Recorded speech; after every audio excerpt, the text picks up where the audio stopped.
बेटा अपने अब्बू को माफ कर दो।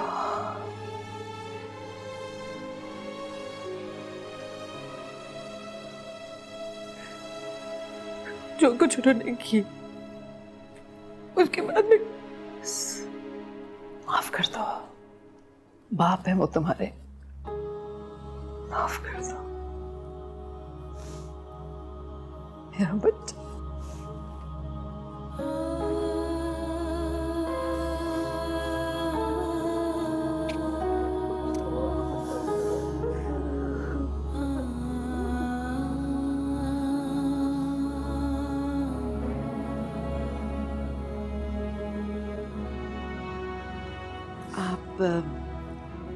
आप सादिया की बिल्कुल फिक्र मत करें। ये मेरी बहू नहीं, मेरी बेटी है। वैसे भी इसका आना इतना बाबरकत है हमारे घर में कि आते ही इतनी बड़ी खुशखबरी दी है इसने। जी, इसने मुझे बताया है। आपकी बहुत तारीफ कर रही है। अल्लाह आपको खुश रखे। आपकी बेटी बहुत अच्छी है। अब आप खाना खाकर जाएंगी?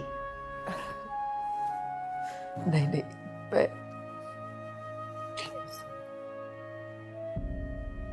वो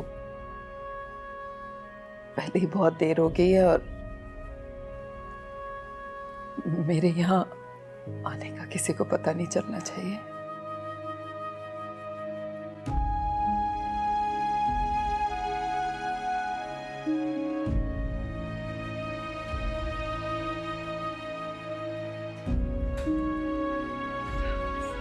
फिक्र ना कीजिएगा।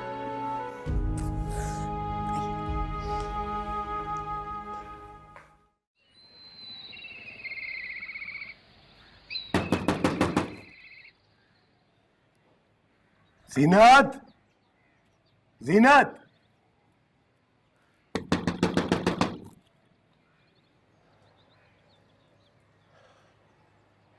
कहाँ चली गई?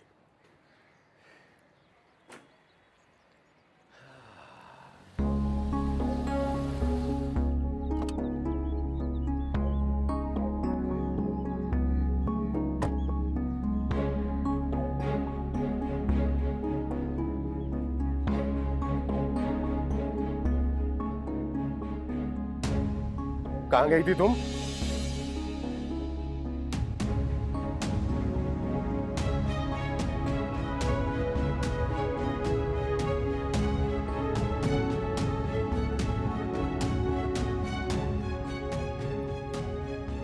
क्या पूछा हूं तुमसे?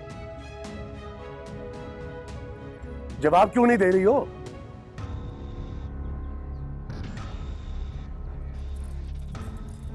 बीपी लो हो गया था मेरा। मैं डॉक्टर को दिखाने डॉक्टर के पास चली गई थी।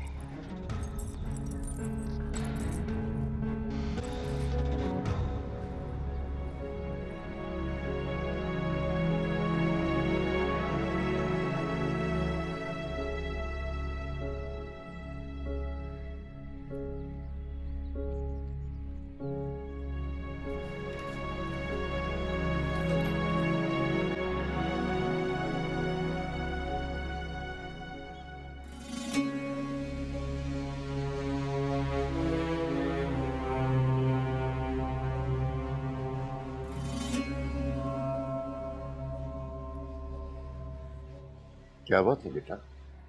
क्या सोच रही हो? कुछ नहीं बाबा, बस ऐसे ही। बेटा, जब से तुम सुंबल के घर से आई हो तुम्हारा मूड ऑफ है। क्या बात है? सुंबल तुम्हें पसंद नहीं आई क्या? इससे क्या फर्क पड़ता है कि वो मुझे पसंद आई या नहीं? साहिर को तो पसंद है ना, बस ठीक है। अच्छा, ये तो बताओ कि तुम्हारी उससे पहले मुलाकात कहाँ हुई? बाबा, मेरी उससे मुलाकात एक मॉल के बाहर हुई थी। उसने मुझसे बहुत रूड बिहेव किया। वो एक अमीर खानदान की बिगड़ी हुई लड़की है। मैं तो सोच रही हूँ पता नहीं हमारे घर में एडजस्ट कर पाएगी या नहीं।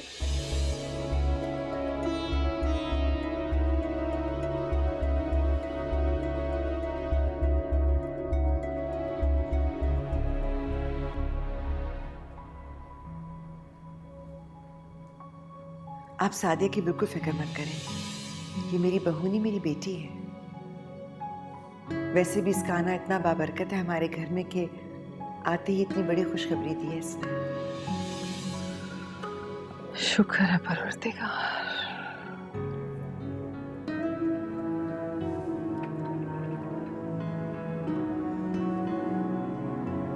अम्मी,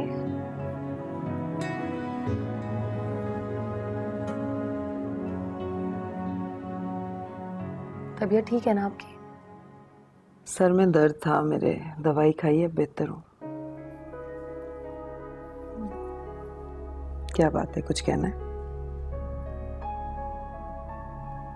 नहीं, कोई बात तो नहीं करनी। मैं अपना असाइनमेंट कंप्लीट करती हूँ, आप आराम करें। जूबी, जी। मेरे पास बैठो, मुझे बात करनी है तुमसे।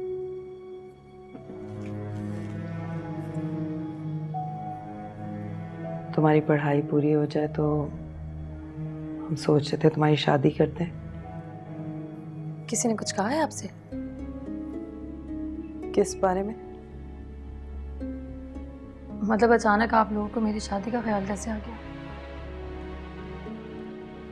अचानक तो नहीं है बेटा, जब माशाल्लाह अब तुम बड़ी हो, जब बेटियां इस उम्र को पहुंच जाएं तो माँ बाप को फिक्र तो होती है ना। फिलहाल आप लोगों को मेरे बारे में सोचने की जरूरत नहीं है। मेरा शादी का कोई इरादा नहीं है।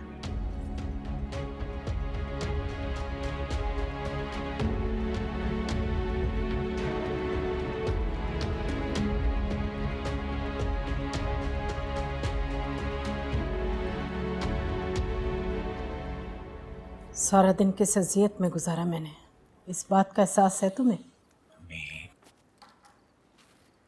आपको तो खुश होना चाहिए कि आपका बेटा शादी के लिए तैयार हो चुका है।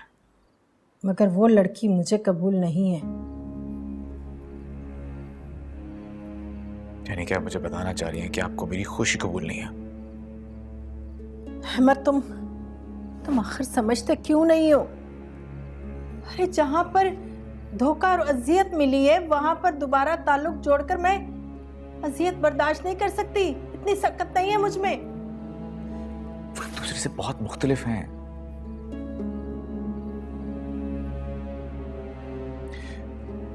ठीक है, आप चलें मेरे साथ। अगर अंकल आंटी ने इनकार कर दिया तो मैं इसे छोड़ दूंगा।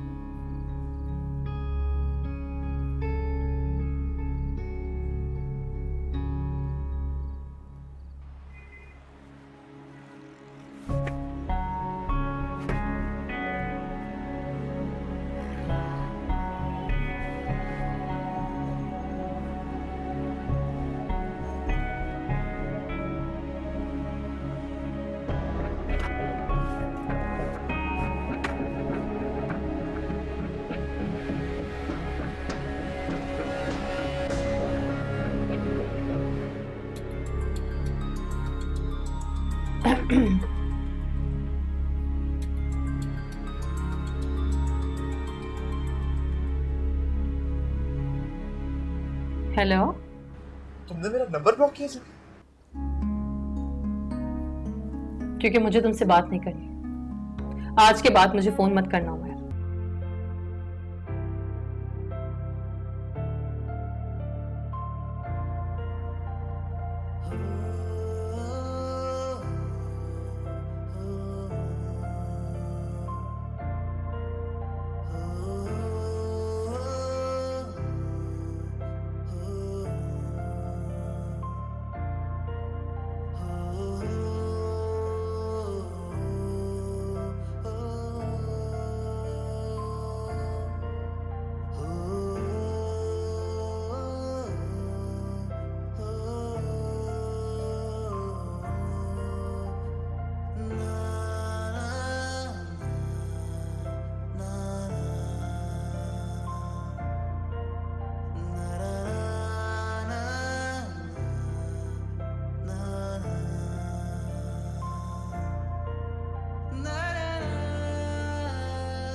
मेरा ख्याल है कि अब हमें सब कुछ भुलाकर जिंदगी को एक नए रुख पर लाना चाहिए। जी बिल्कुल बिल्कुल।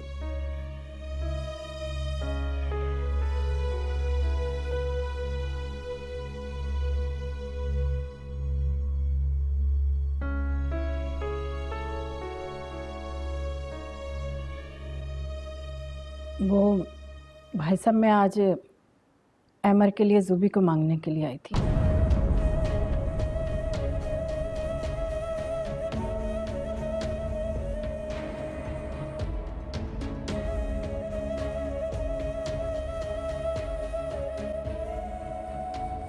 अंकल ये मेरा फैसला है। मैं जानता हूं मुझे मायूस नहीं होने देंगे।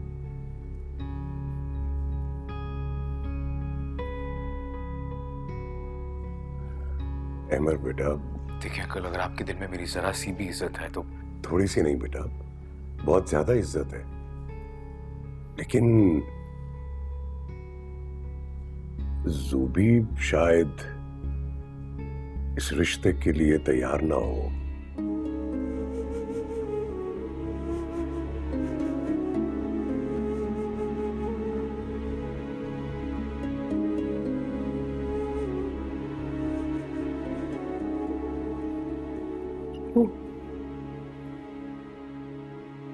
मुझे कोई एतराज नहीं है।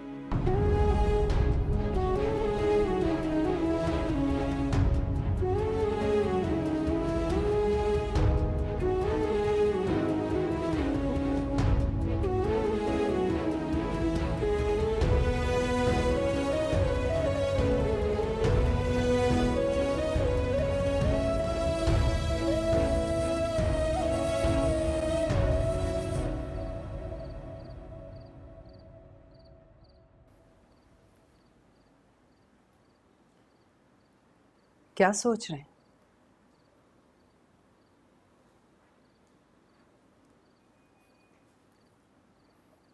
जूबी को इस तरह बीच में आकर नहीं बोलना चाहिए था। ठीक है, वो लोग रिश्ता लेकर आए थे, लेकिन हमें सोच समझ कर जवाब देना चाहिए था।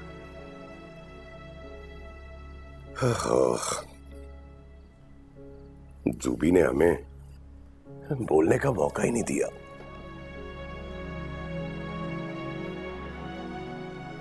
मेरा ख्याल है कि अगर अहमर और जूबी इस फैसले से मुतमईन है तो हमें भी इसे एक्सेप्ट कर लेना चाहिए। हो सकता है अल्लाह की भी यही मर्जी हो, अल्लाह ने दोनों को एक दूसरे के नसीब में लिख दिया हो। वो तो ठीक है, लेकिन क्या? आफ्ता भाभी के तासुरात मुझे कुछ ठीक नहीं लग रहे थे। वो रिश्ता लेने आ तो गई थी, लेकिन शायद अहमद ने उन्हें मजबूर किया हो। मेरे दिमाग में कुछ अजीब सा चल रहा है। वो माँ है, अपने बेटे का दुख एक बार देख चुकी है, इसी वजह से खौफजदा होंगी दोबारा फैसला करने पे। बस कुछ ऐसा ही मेरे ज़हन में भी है जिससे मैं खौफजदा हूं। क्या? तुम जूबी को मेरे पास भेजो। जी। रुको,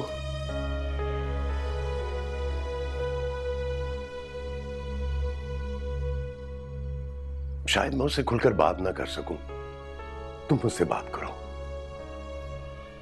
उसे कहो कि मर्द की जात बहुत अनापरस्त होती है। कहीं ऐसा तो नहीं है कि अमर सादिया की ज्यादतियों का बदला लेने के लिए जूबी से शादी कर रहा हो। देखो, तुम उसे समझाओ, हर पहलू को सोच समझकर फिर कोई फैसला करे। ठीक है।